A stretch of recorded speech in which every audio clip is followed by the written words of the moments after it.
Bismillahirrahmanirrahim. Antara ibadah terbaik manusia itu senang. Jadi kalau analoginya kita dikasih rumah teman atau mertua atau guru atau siapa saja, hal paling menjengkelkan itu ya sudah dapat gratisan gerutu itu geremeng. Nah ini kita sudah pakai buminya Allah itu gratis, pakai airnya ya gratis, pakai oksigen ya gratis, kok masih gerutu, itu sudah jadi hamba yang nggak bener itu. Jadi bayangkan kalau kita pakai oksigen bayar, pakai buminya bayar, pakai airnya bayar semua, kayaknya kita tidak mampu membayar, dan kita sama Allah hanya disuruh ikrar, disuruh sujud. Pentingnya ilmu satu, bahwa itu akan menjadikan satu perilaku. Misalnya begini ya, dulu itu kiai-kiai Jawa zaman dulu itu berpatokan, karena dulu pemerintahan Hindia Belanda, saya ulang lagi masih pemerintahan Hindia Belanda. Itu dalil yang sering diutarakan itu, sebaik-baiknya umara itu yang datang ke ulama, terus sejelek-jeleknya ulama itu yang datang ke umara.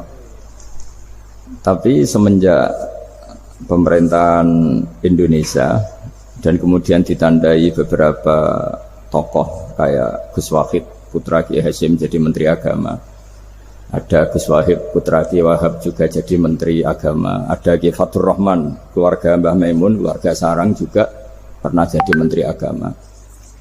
Kemudian bersamaan dengan itu dibangunlah satu pegangan ilmu. Pegangan ilmu ini penting karena ini yang mengilhami semua orang Islam, terutama ya utamanya ulamanya. Ada seorang ustadz, seorang guru ngaji yang karena melihat rata-rata penguasa itu zalim ya, datang ke Harun ar-Rasyid. Ini perlu disemak, datang ke Khalifatullah atau Amirul Mukminin Harun ar-Rasyid. Karena beliau seorang raja, tentu terduga lah, atau ya umumnya atau gimana lah istilahnya, itu ya rata-rata ya agak seenaknya, namanya raja, namanya penguasa. Ini dalam pikiran ustadz itu, tidak mesti dalam fakta. Kemudian si ustadz itu matur, ya Amirul Mukminin, inni nasihun lak famusyaddidun alaika fala tajidanna fi nafsika syai'an. Saya ini mau nasihati Anda, kemudian saya cara nasihati itu keras. Tolong jangan dimasukkan hati. Dia bilang famusyaddidun alaika, saya nanti kalau nasihati itu keras sekali. Tolong dimaklumi karena ini penting, karena Anda harus dinasihati secara keras. Tapi sebelum nasihat itu diutarakan, kata Harun ar-Rasyid, karena beliau Bani Abbas dan beliau orang alim, termasuk muridnya Imam Malik. Kata Harun ar-Rasyid, uskut, kamu diam Ustaz. Inna Allaha ta'ala arsala man huwa khairun minka ila man huwa syarrun minni. Wa ma'adhalika yaqulu Allahu ta'ala faqula lahu qawlan layyinan la'allahu yatadzakkaru aw yakhsha. Jadi ini sekaligus etika dan norma ya bagi semua dai di Indonesia dan semua kita. Wahai Ustadz, kamu diam. Allah Ta'ala itu ngutus orang yang lebih baik ketimbang kamu, yaitu Nabi Musa, ke orang yang lebih jelek ketimbang saya, yaitu ke Fir'aun. Itu saja harus pakai etika, faqula lahu qawlan layyinan. Kamu harus ngomong yang halus. Jadi intinya ini Harun ar-Rasyid komplain. Kamu itu kalau jadi ustadz ngaji kira-kira gitu. Jadi betapa baiknya orang dulu memahami Quran. Jadi Quran itu dibaca, kemudian kita mungkin baca terus jadi cerita, mungkin ada yang baca jadi perilaku, ada yang baca kemudian itu mengilhami, membentuk.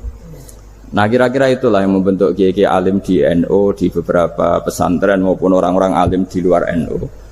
Asal ngajinya dan bacanya seperti kita, pasti seperti itu, karena cara berpikir tadi sudah. Jadi akhirnya si ustadz tadi keluar dan minta maaf, anta a'lamu minni, ternyata engkau lebih alim ketimbang saya.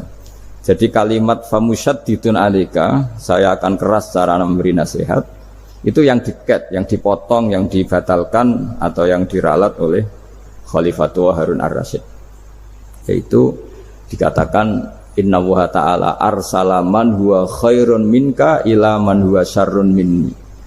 Yaitu Allah mengutus orang yang lebih baik ketimbang kamu, yaitu Nabi Musa, ke orang yang lebih jelek ketimbang saya, yaitu Fir'aun. Itu pun harus faqula lahu qaulal layyinan. Cara berdakwah harus dengan kata-kata yang halus, yang lembut, yang indah. Dan dengan kata-kata itu diharapkan la'allahu yatadzakkaru aw yakhsha. Semoga yang didakwai menjadi ingat. Sehingga dengan kemampuan ilmiah seperti ini menjadi pegangan bersama bahwa kita sebagai dai atau sebagai tetangga atau sebagai sama-sama warga Indonesia, bawaan kita memang harus faqula lahu qaulal layyinan la'allahu yatadzakkaru aw yakhsha. Kemudian dalam disiplin ilmu yang lain, halus itu tidak harus tidak kuat. Angin itu ya halus, tapi kalau di manage itu jadi kekuatan yang dahsyat. Begitu juga air dan sebagainya. Sehingga tidak perlu khawatir terus kalau dakwah halus itu tidak punya efek yang signifikan. Tidak juga. Allah Ta'ala itu pengelola angin. Angin itu kekuatannya dahsyat. Sehingga Nabi Sulaiman dikasih kekuatan angin dan bisa terbang kemana-mana. Kemudian sekarang jadi teknologi yang banyak memanfaatkan angin. Mulai rem, mulai apa saja. Sehingga dari cerita saya ini kemudian terus kiai-kiai itu membentuk dakwah termasuk di ekonomi dengan cara yang rileks. Nah, cara rileks itu satu tentu dimulai dengan ilmu. Misalnya begini, saya beri contoh. Ketika ada orang melafadzkan kalimat la ilaha illallah, tiada Tuhan selain Allah. Kemudian kalimat ini mungkin kalau orang NU baca itu rutin ya, karena kiainya kelamaan ya yang ikut sambil tidur ya. Kalau tahlil itu disebut kiai tertentu itu mesti yang belakang wah suwi itu kalau kiai itu lama itu. Nah kiainya juga karena jadi lakon ya kan lebih semangat karena pegang mic. Biasanya gitu di NU itu. Kalau khotib mesti semangat karena yang pegang mic, yang dengerin mesti ngantuk karena monoton ya. Karena yang mendengerin sudah tahu pasti nyuruh baik meninggalkan yang jelek. Jadi ilmunya sudah disimpulkan dulu. Setiap yang tidur di masjid mesti tak tanya kenapa tidur. Ilmunya tidak ada perkembangan, Gus, nyuruh yang baik, meninggalkan yang jelek. Tapi kalau ilmunya agak ada perubahan kan dengar semua pasti nyuruh yang jelek, meninggalkan yang baik. Karena watak manusia itu agak-agak suka fitnah, itu suka geger. Tapi kalau monoton itu mesti enggak itu. Tapi yang menjadi pegangan kita, saya ulang lagi, itu ilmu dulu. Saya ulang lagi itu ilmu dulu. Saya berkali-kali menyontohkan kalau ada orang kafir, orang yang tidak bersyahadat 70 tahun, kemudian dia bersyahadat sekali saja di akhir hayatnya, itu kata Allah qulil ladzina kafaru iyantahu yughfar lahum ma qad salaf. Katakan ke mereka yang kafir jika dia mau bersyahadat itu masa lalunya diampuni semua. Sehingga kedahsyatan kalimat ini luar biasa. Orang yang kafir 70 tahun saja barokahnya la ilaha illallah ini dosanya bisa diampuni semua. Nah kemudian karena ilmu ini tidak begitu populer atau kurang dipopulerkan atau kita sendiri kurang menghayati, sehingga la ilaha illallah itu lebih dianalisis cara lafadz ini, pelafatannya ada sanadnya enggak ya gitu. Terus cara melafatkan bareng-bareng seperti itu ada tumpengan ini bid'ah enggak ya. Jadi pertanyaannya sudah tidak tentang keramatnya atau sakralnya atau fadilahnya la ilaha illallah, tapi sudah macam-macam. Wiridan cara seperti ini ada hadisnya enggak, legal enggak, terus ada sanadnya enggak. Jadi saya mohon semohon-mohonnya untuk teman-teman yang di Al-Iman itu harus ngaji ya. Ngaji itu nanti kamu tahu cara mandang sebuah ibadah atau perilaku atau apa sajalah tahu. Karena al-ilmu yurisul ahwal, ilmu itu bisa mengilhami cara pandang. Dulu yaitu saya ulang lagi, ketika zaman Hindia Belanda, karena pemerintahnya Hindia Belanda itu ulama-ulama keras sekali, sejelek-jeleknya ulama itu yang datang ke Umarok. Tapi setelah era Mbah Hashim, era sampai Mbah Maimun, itu mereka peduli sama Umarok, sama semuanya sama-sama warga Indonesia yang ingin melihat Indonesia yang lebih baik. Sehingga banyak ya kakak saya sendiri pernah wakil bupati, terus putra Mbah Maimun wakil gubernur. Ini teman saya Kiai Hafid ya bupati. Semenjak itu terus dan itu nggak lepas dari cara pandang. Yaitu cara pandang diantaranya adalah cerita tentang Nabi Musa yang Allah tetap peduli sama Fir'aun. Sehingga tetap didakwai Nabi siapa? Musa. Dan posisi Musa datang bukan memanggil. Ya cuma kayak sampai sekarang tuh belum pernah ke kantor bupatinya Pak Hafid. Karena kadang-kadang orang terus curiga mengajukan proposal jadi agak repot. Ketemu bupati itu sialnya kiai kan mesti pikirannya orang bupati ini nyangoni, kiai ini disangoni itu. Itu terus kayak kita fakir miskin itu. Jadi makanya saya itu belum pernah datang. Tapi alhamdulillah karena beliau berambisi menjadi wa khairul umara mayatuna babal ulama.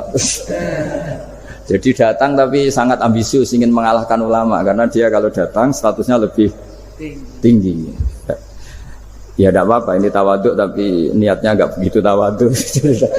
Jadi datang. Makanya saya kemarin Yusuf Mansur pas datang, Pak Ustadz Yusuf Mansur saya datang harus sekali saja. Kalau kedua kali ribet. Karena kalau beliau datang dia punya status tawaduk.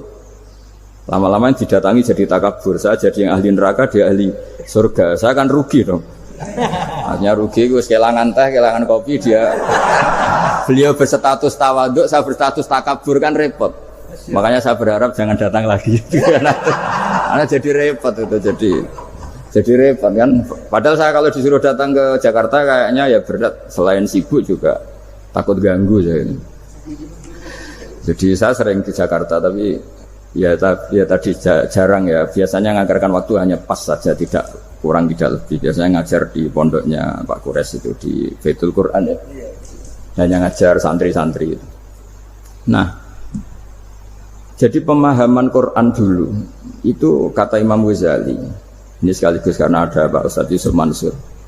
Itu membaca Quran itu membaca, bukan bercerita. Kalau kamu membaca seperti ini, kunta qori'an, kamu pembaca. Pembaca itu yang mengambil pelajaran. Tapi kalau kamu hanya cerita, itu namanya kunta hakian. Sebenarnya Anda tidak membaca Quran, tukang cerita. Misalnya tadi cerita Nabi Musa datang ke Fir'aun. Itu kalau kamu hanya cerita, wah dulu itu ada orang namanya Fir'aun didakwai Nabi yang namanya Musa. Ya itu namanya tukang cerita. Kalau kamu pembaca tidak gitu. Betapa baiknya Allah, orang sengawur Fir'aun saja inginnya Allah masih ingin diselamatkan dengan mengutus Nabi Musa kekasihnya.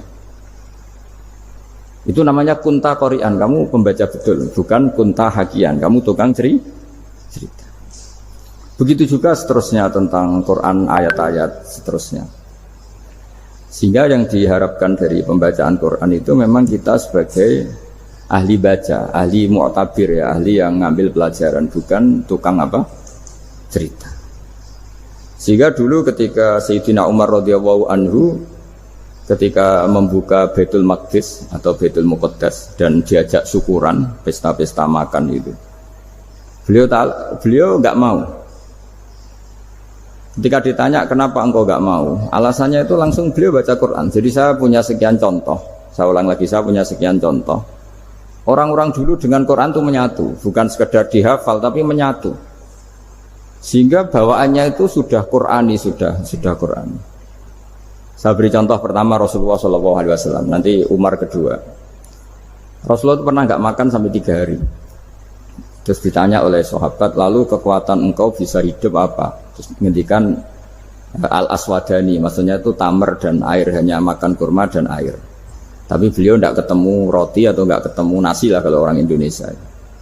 Ketika hari ketiga dikasih makan oleh sahabat, dipotongkan kambing, kemudian baru makan 3 lukmah, kira-kira ya 3 asupan nasi, berhenti.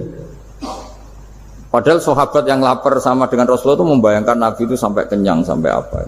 Tapi ketika ditanya, seperti ini pun nanti ada hisabnya. Walatus alunna yauma idzin anin naim. Jadi acara makan-makan gini itu nanti ada hisabnya. Nabi nangis. Akhirnya sahabat nggak jadi nerusin makan. Jadi ketakutan orang dulu sama ketika Sayyidina Umar dijak pesta ketika memenangkan Baitul Maqdis itu. Inna wa ta'ala ayyara qauman. Allah itu mengkritik sebuah komunitas kaum karena apa? Adhabtum thayyibatikum fi hayatikumud dunya wastamta'tum biha. Kamu adalah orang-orang yang jatah nikmat kamu sudah kamu habiskan di dunia. Adhabtum itu kalian habiskan jatah kenikmatan kamu di dunia. Wastamta'tum biha, kamu di dunia sudah berpuas-puas. Maka jatah Anda sekarang di akhirat habis. Sehingga Sayyidina Umar enggak mau pesta-pesta karena takut jatah nikmatnya habis.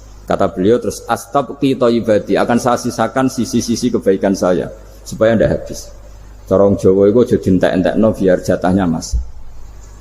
Sehingga di dunia kiai itu ya meskipun saya akrab bupati, akrab mungkin wakil gubernur, saya itu ya jarang ketemu. Karena kalau orang Jawa bawaannya ketemu ya makan-makan, guyon-guyon. Nak keterusan ras mlebu swarga. Makanya saya pastikan Pak Yusuf Mansur ke sini tidak akan saya jamin, biar aja, biar jatahnya masih. Jadi ini bukan karena saya bakhil, biar jatahnya masih. Mendit menyelamatkan. Ya, jadi itu ilmunya kiai. Nah, efek dari ilmu ini dahsyat. Kalau Anda berpikir tentang nasib Anda di akhirat, nanti bawaannya juga tidak akan mudah menyalahkan orang lain, tidak akan menghakimi orang lain karena sibuk dengan dirinya sendiri, tapi tidak dengan makna egois, tapi makna orang baik itu siapa? Orang yang sibuk dengan aib pada dirinya, dengan kekurangan pada dirinya, saking sibuknya mikir aibnya sendiri, tidak sempat mengoreksi aibnya orang lain. Itu awal ilmu. Ilmu itu tidak dimulai dari larangan. Kalau larangan karuan, tidak termasuk ahli surga orang yang suka mengadu domba, tidak termasuk orang baik yang cari kesalahan orang lain. Itu namanya pelarangan. Tapi ilmu itu di atas nahi, di atas pelarangan itu. Kamu punya kesadaran bahwa kamu itu yang penting selamat dulu, jangan memikirkan orang lain. Dengan makna bukan egois, tapi dengan makna supaya tidak menyalahkan orang lain. Nah, saya termasuk ya boleh dikatakan kiai lah, yang paling fanatik bahwa semuanya itu harus dimulai dari ilmu. Ya saya ulang lagi, dimulai dari ilmu.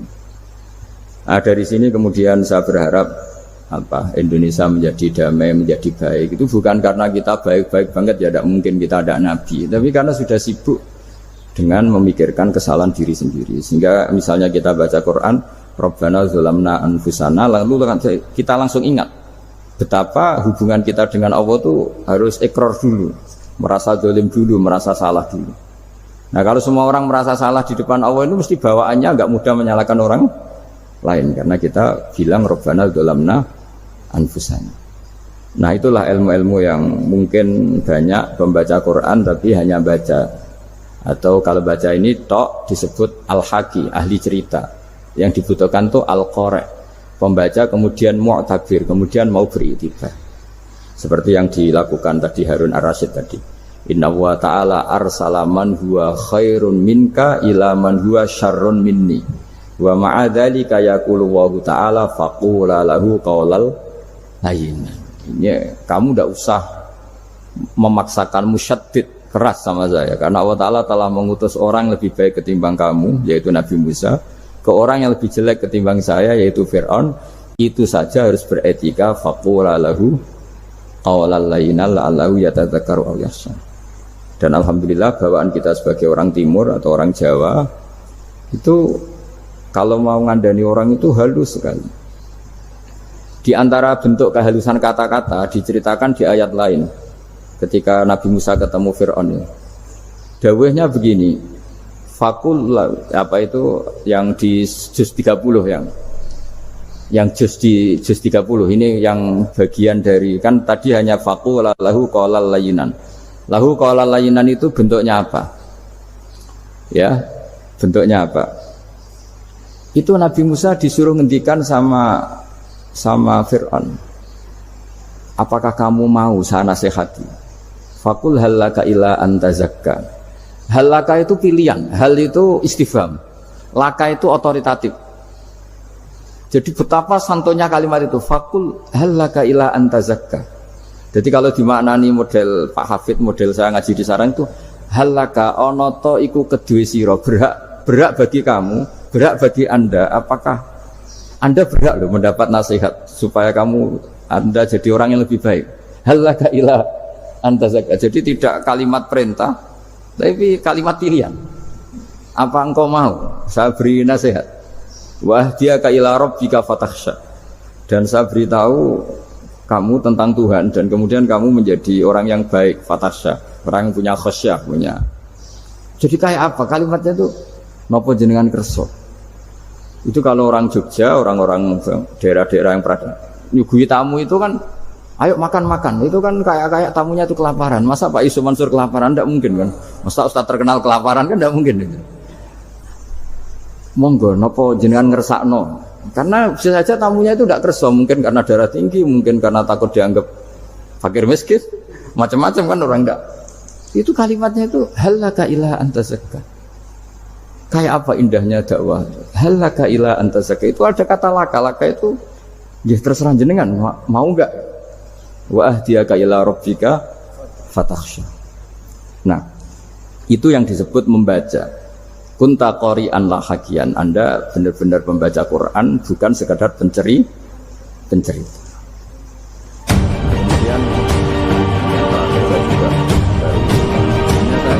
saya pernah bilang sanggup itu, tapi Pak Ustadz Zakaria itu GR terus.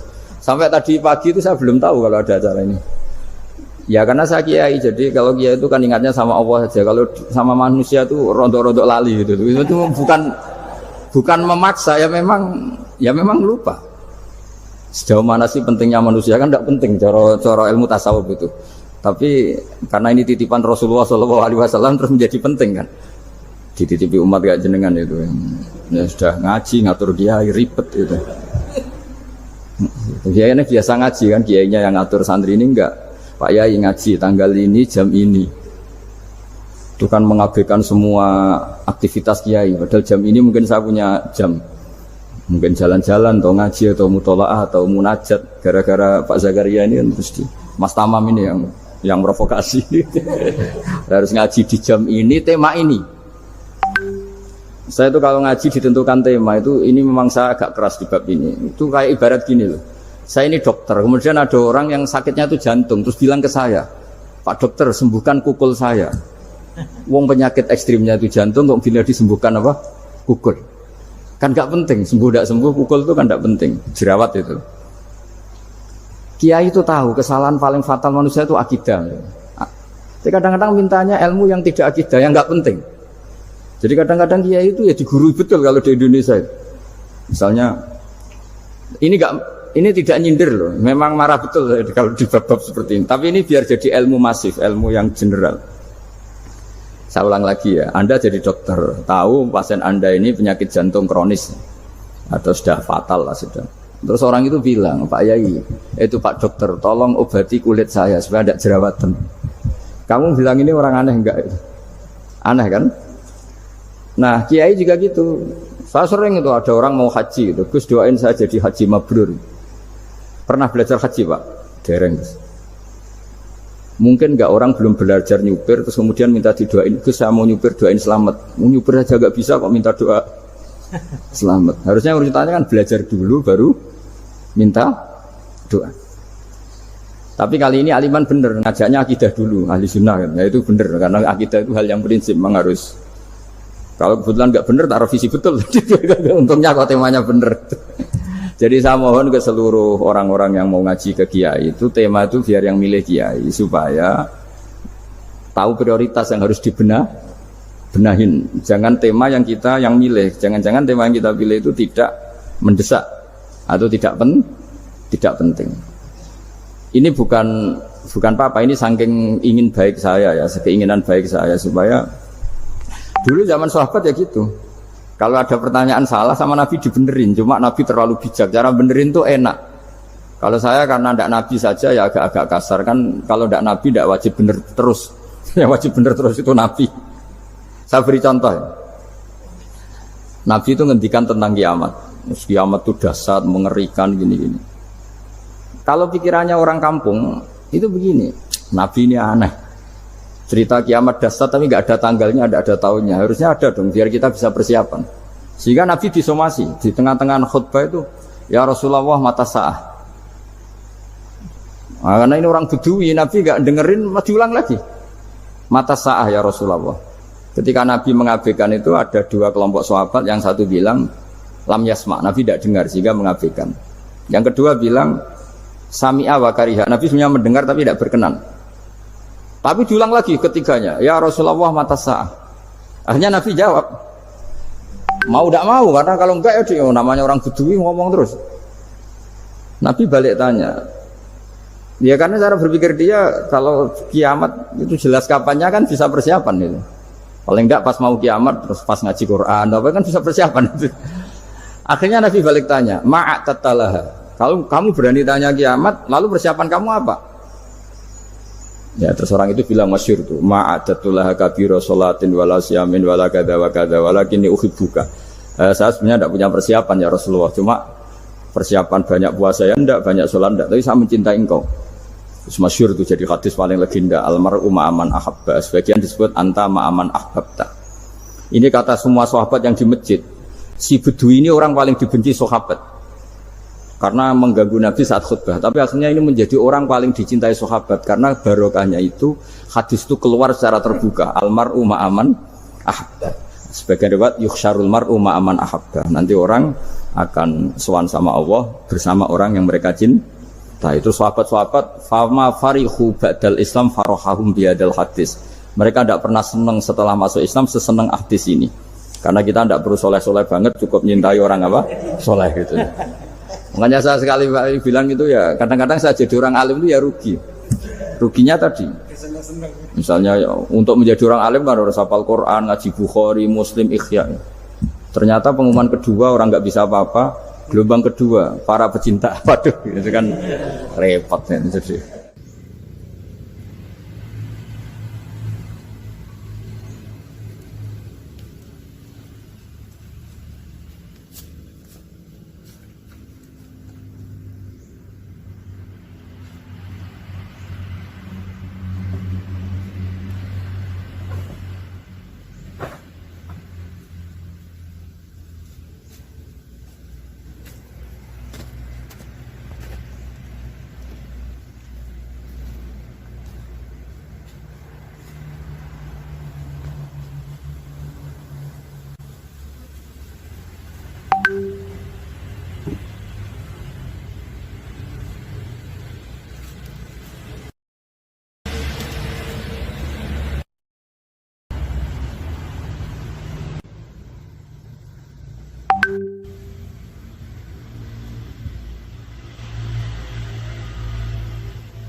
Manusia itu senang.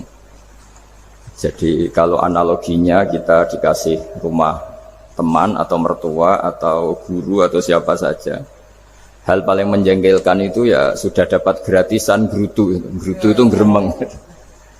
Nah ini kita sudah pakai buminya Allah itu gratis, pakai airnya ya gratis, pakai oksigen ya gratis, kok masih gerutu, itu sudah jadi hamba yang nggak bener itu.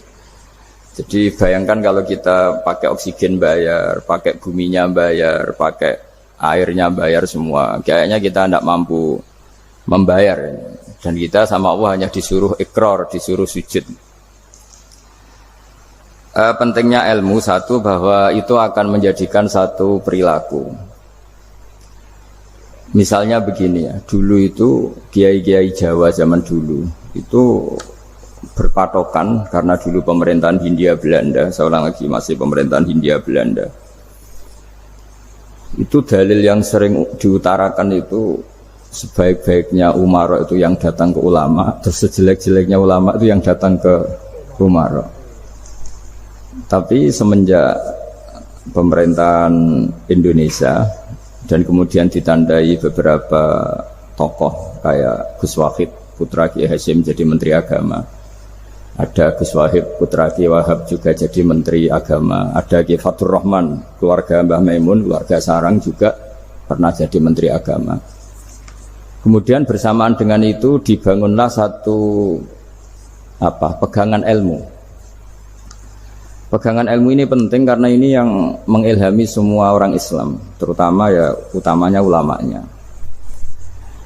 Ada seorang ustadz, seorang guru ngaji yang karena melihat rata-rata penguasa itu zalim ya, datang ke Harun ar-Rasyid. Ini perlu disemak, datang ke Khalifatullah atau Amirul Mukminin Harun ar-Rasyid. Karena beliau seorang raja tentu terduga lah, atau ya umumnya atau gimana lah istilahnya, itu ya rata-rata ya agak seenaknya, namanya raja, namanya penguasa. Ini dalam pikiran ustadz itu, tidak mesti dalam fakta.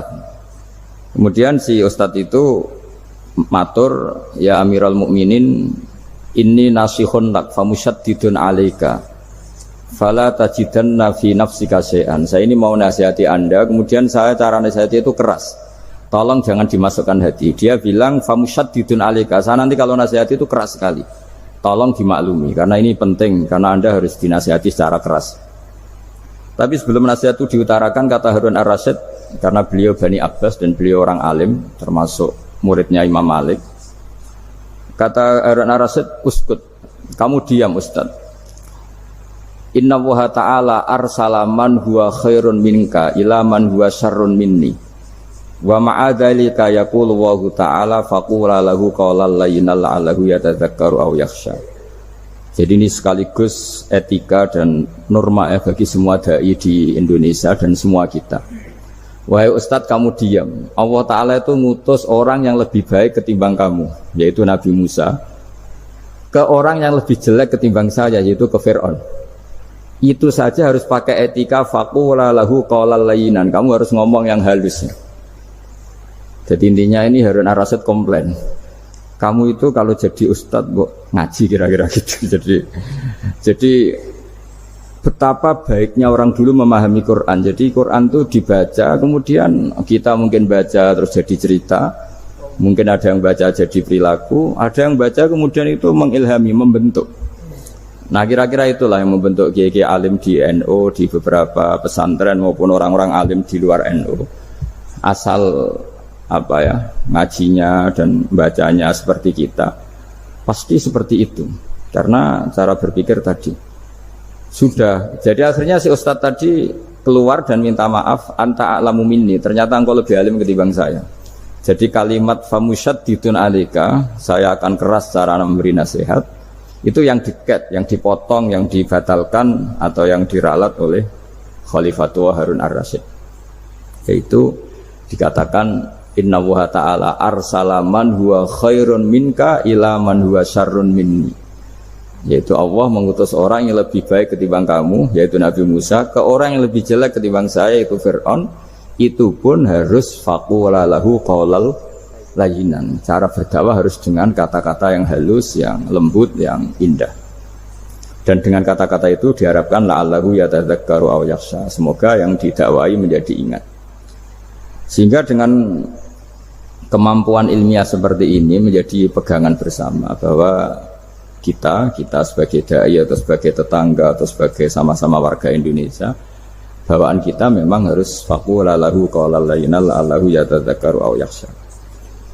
Kemudian dalam disiplin ilmu yang lain, halus itu tidak kuat.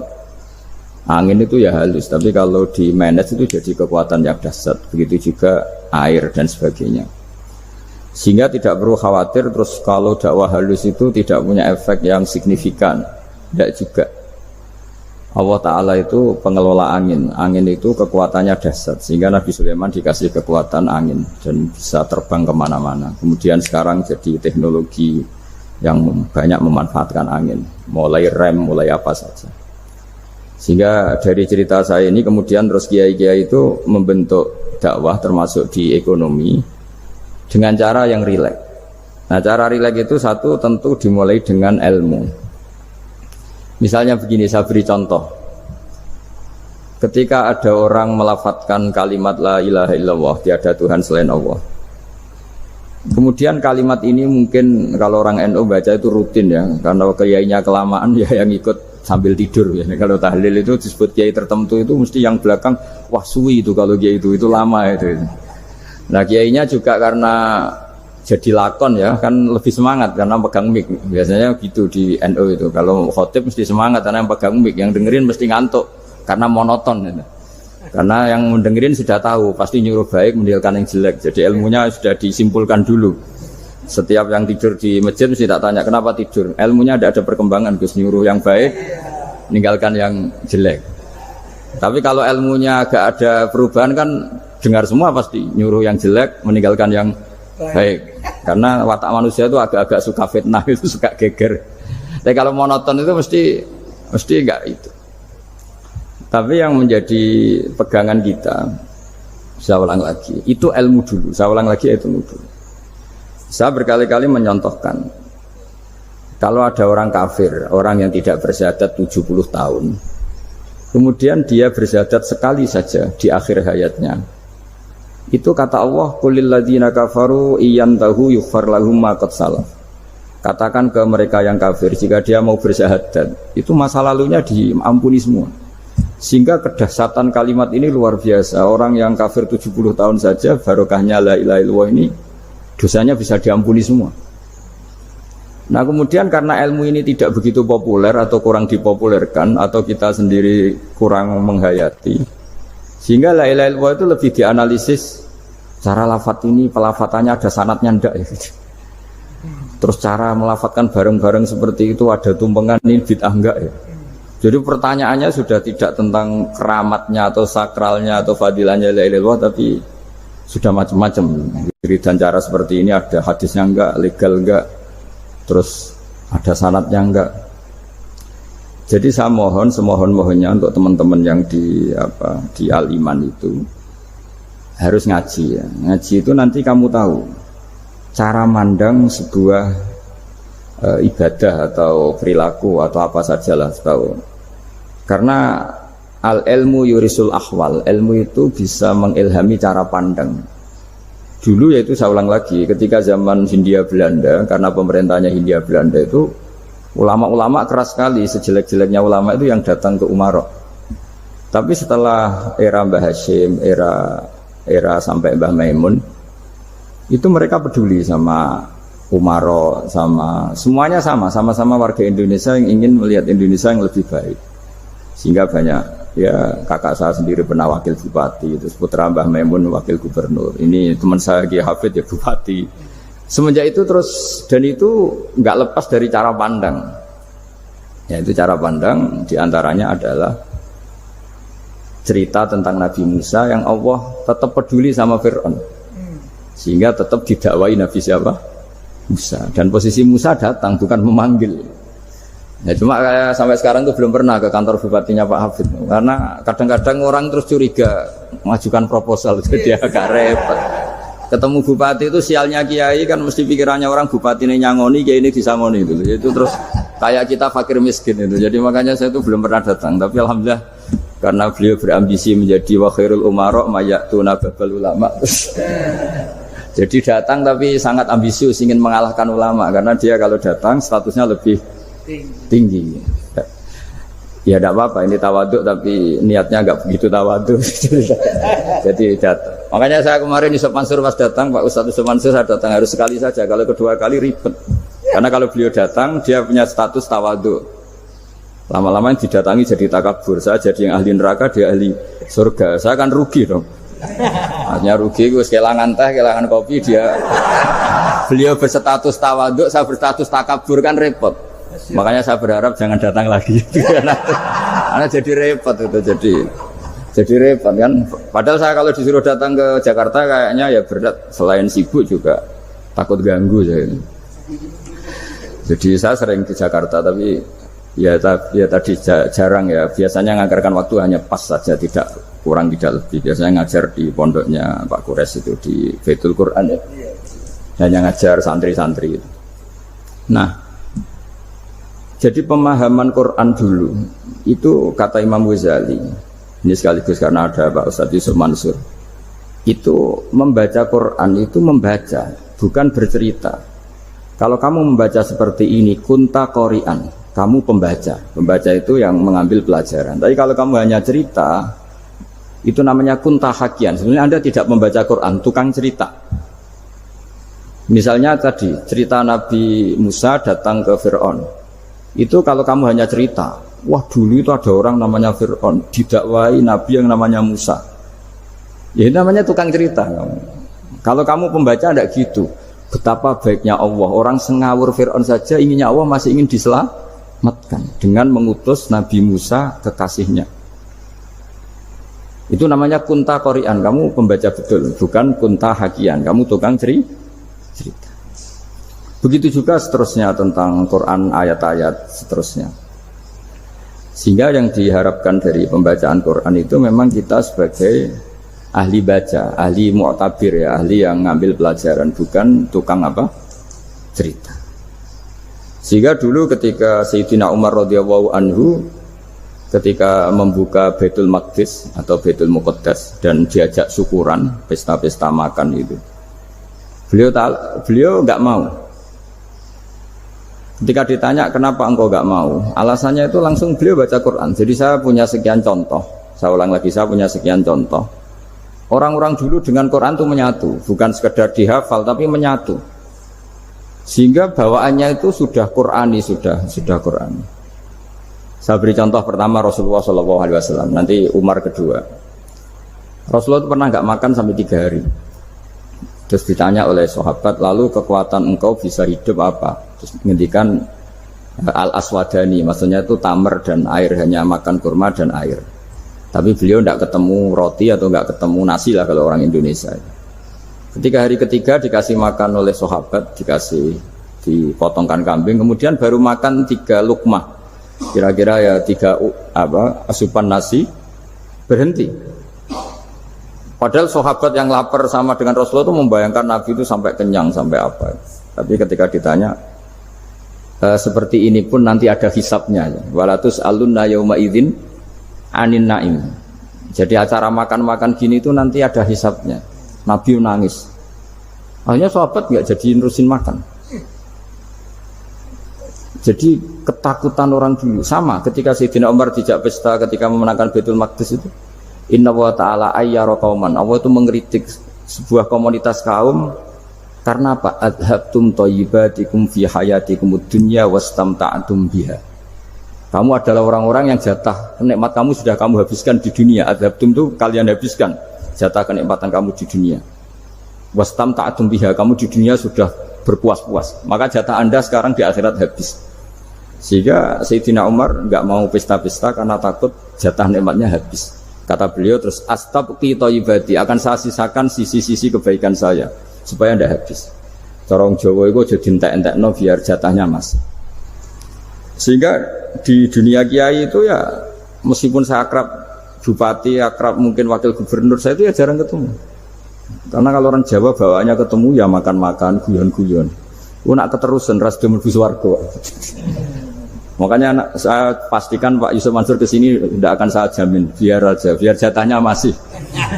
Jadi ini bukan karena saya bakhil, biar jatahnya masih. Mendit menyelamatkan. Ya, jadi itu ilmunya kiai. Nah, efek dari ilmu ini dahsyat. Kalau Anda berpikir tentang nasib Anda di akhirat, nanti bawaannya juga tidak akan mudah menyalahkan orang lain, tidak akan menghakimi orang lain karena sibuk dengan dirinya sendiri, tapi tidak dengan makna egois, tapi makna orang baik itu siapa? Orang yang sibuk dengan aib pada dirinya, dengan kekurangan pada dirinya, saking sibuknya mikir aibnya sendiri, tidak sempat mengoreksi aibnya orang lain. Itu awal ilmu. Ilmu itu tidak dimulai dari larangan. Kalau larangan karuan, tidak termasuk ahli surga, orang yang suka mengadu domba, tidak termasuk orang baik yang cari kesalahan orang lain. Itu namanya pelarangan. Tapi ilmu itu di atas nahi, di atas pelarangan itu. Kamu punya kesadaran bahwa kamu itu yang penting selamat dulu, jangan memikirkan orang lain. Dengan makna bukan egois, tapi dengan makna supaya tidak menyalahkan orang lain. Nah, saya termasuk, ya boleh dikatakan kiai lah, yang paling fanatik bahwa semuanya itu harus dimulai dari ilmu. Ya saya ulang lagi, dimulai dari ilmu. Nah, dari sini kemudian saya berharap Indonesia menjadi damai, menjadi baik. Itu bukan karena kita baik-baik banget, ya tidak mungkin kita ada nabi, tapi karena sudah sibuk dengan memikirkan kesalahan diri sendiri. Sehingga misalnya kita baca Quran, Rabbana dzalamna anfusana, lalu kita langsung ingat betapa hubungan kita dengan Allah itu harus ikrar dulu, merasa zalim dulu, merasa salah dulu. Nah, kalau semua orang merasa salah di depan Allah itu mesti bawaannya enggak mudah menyalahkan orang lain, karena kita bilang Rabbana dzalamna anfusana. Nah, itulah ilmu-ilmu yang mungkin banyak pembaca Quran tapi hanya baca, atau kalau baca ini tok disebut al-haqi, ahli cerita. Yang dibutuhkan tuh al-qari', pembaca kemudian mu'tabir, kemudian mau beriktibar. Seperti yang dilakukan tadi Harun Ar-Rasyid tadi. Inna wa ta'ala arsala man huwa khairun minka ila man huwa syarrun minni. Wa ma'a dzalika yaqulu wa ta'ala faqula lahu qaulal layyin. Ini kamu tidak usah memaksakan musyaddid keras sama saya, karena Allah Ta'ala telah mengutus orang lebih baik ketimbang kamu, yaitu Nabi Musa, ke orang yang lebih jelek ketimbang saya, yaitu Fir'aun. Itu saja harus beretika. Faqula lahu qaulal layyinan la'allahu yatadzakkaru aw yakhsha. Dan alhamdulillah bawaan kita sebagai orang timur atau orang Jawa itu kalau mau ngandani orang itu halus sekali. Di antara bentuk kehalusan kata-kata diceritakan di ayat lain ketika Nabi Musa ketemu Fir'aun. Dawuhnya begini, fakul apa itu yang di juz 30 yang juz di juz 30 ini yang bagian dari, kan tadi hanya fakul lahu qaulal layyinan. Lahu qaulal layyinan itu bentuknya apa? Ya, bentuknya apa? Itu Nabi Musa disuruh ngendikan sama Fir'aun. Apakah kamu mau saya nasihati? Fakul halaka ila antazakka. Halaka itu pilihan, hal itu istifham, laka itu otoritatif. Jadi betapa santonya kalimat itu, fakul halaka ila antazakka.